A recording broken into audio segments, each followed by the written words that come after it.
Hello everyone, welcome again. मैं हूं doctor Rimi और आज हम बात करेंगे प्लासेंटा एफिशिएंसी के बारे में। अब हम इस प्लासेंटा एफिशिएंसी को एक फ़ोटो के माध्यम से समझते हैं। ये यहाँ पे आप बेबी देख रहे हैं, ये बेबी का कॉर्ड है जो प्लासेंटा से जुड़ा हुआ है। ये प्लासेंटा यूट्रस के वॉल में चिपका हुआ होता है और यहाँ पे प्रॉपर एक बच्चे को न्यूट्रिशन मिलता है इसी प्लासेंटा से।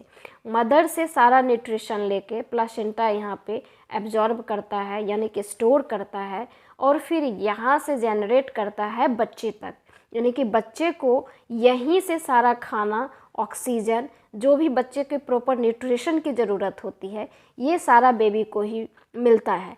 अगर ये प्लासेंटा का विकसित होना कम हो जाएगा, यानी कि इसके विकास में रुकावट आ जाएगी, तो बच्चे को प्रॉपर न्यूट्रिशन नहीं मिल पाएगा, जिसके वजह से बच्चे प्रीमेच्योर हो सकते हैं, बच्चे का वेट कम हो सकता है, बच्चे का प्रॉपर विकास नहीं हो सकता है, बच्चे में अपंगता आ सकती है। ये सारी प्रॉब्लम यहाँ से क्रिएट हो सकता है अगर ये प्लासेंटा का अच्छे रूप से डेवलप नहीं हो पाता है या प्रॉपर तरीके से ये काम नहीं करता है, तो बच्चे में ऑक्सीजन की भी कमी हो सकती है, बच्चे में हाइपोक्सिया भी हो सकता है।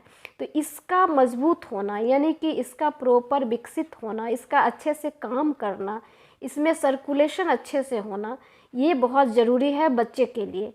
ये प्लासेंटा एफिशिएंसी मुख्यतः प्रेगनेंसी के तीसरे तिमाही में देखा गया, जो मुख्यतः 10% महिलाओं में होता है। चलिए तो हम जानते हैं इसका वजह क्या है, प्लासेंटा एफिशिएंसी होने का क्या कारण हो सकता है। तो सबसे पहला कारण है कि अगर आपका बीपी हाई रहता है, यानी कि आप हाइपरटेंशन है, एक्लेम्सिया है या प्री एक्लेम्सिया है, तथा ब्लड शुगर आपका बढ़ा हुआ है, यानी कि आप डायबिटिक हैं, या आप ड्रिंक करते हैं, या आप सिगरेट लेते हैं, या आपकी लाइफ स्टाइल सही नहीं है, तो फिर प्लासेंटा के विकसित होने में रुकावट आती है। और उसके बाद प्लासेंटा का जो ब्लड सर्कुलेशन है, जो ब्लड सर्कुलेशन का फ्लो है, वो कम हो जाता है, जिसके वजह से वो प्रॉपर न्यूट्रिशन स्टोर नहीं कर पाते हैं और बेबी तक नहीं पहुंचाते हैं। हर न्यूट्रिशन तथा ऑक्सीजन बच्चे तक नहीं पहुंचने की वजह से बच्चे में क्या होगा, हमें ये जानना है कि इसका इफ़ेक्ट बच्चे पे क्या होता है। इसका इफ़ेक्ट बच्चे पे प्री मैच्योरिटी हो सकता है, यानी कि फीटल हाइपोक्सिया हो सकता है, बच्चे में एबनॉर्मलिटी आ सकता है, चाहे वो मेंटल एबनॉर्मलिटी हो या फिजिकल एबनॉर्मलिटी हो। तो इसका सबसे पहला सिम्टम्स है कि ब्लीडिंग होना, यानी कि वेजाइनल ब्लीडिंग होगा आपको 3rd ट्राइमेस्टर में, और फीटल मूवमेंट आपको कम लगेगा कि बच्चा कम चल रहा है। तो इसका सबसे बेहतर उपाय है, यानी कि सबसे समझने के लिए सबसे बेहतर चीज़ है कि आपको अल्ट्रासाउंड से ये क्लियर हो जाएगा कि प्लासेंटल एफिशिएंसी है या नहीं है। जब भी आपको ये सिम्टम्स आए तो आप डॉक्टर से ज़रूर मिलें तथा उनकी की हुई एडवाइस, जो मेडिसिन एडवाइस किया जाता है, आप उसको ज़रूर लें। अगर आपके प्रेगनेंसी में भी प्लासेंटल प्रॉब्लम है तो आपको क्या करना चाहिए।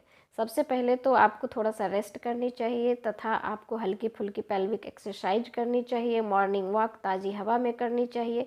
आपका डाइट का प्लान बहुत अच्छा होना चाहिए और मैं श्योर हूँ कि आपकी डाइट प्लान बहुत अच्छी होगी।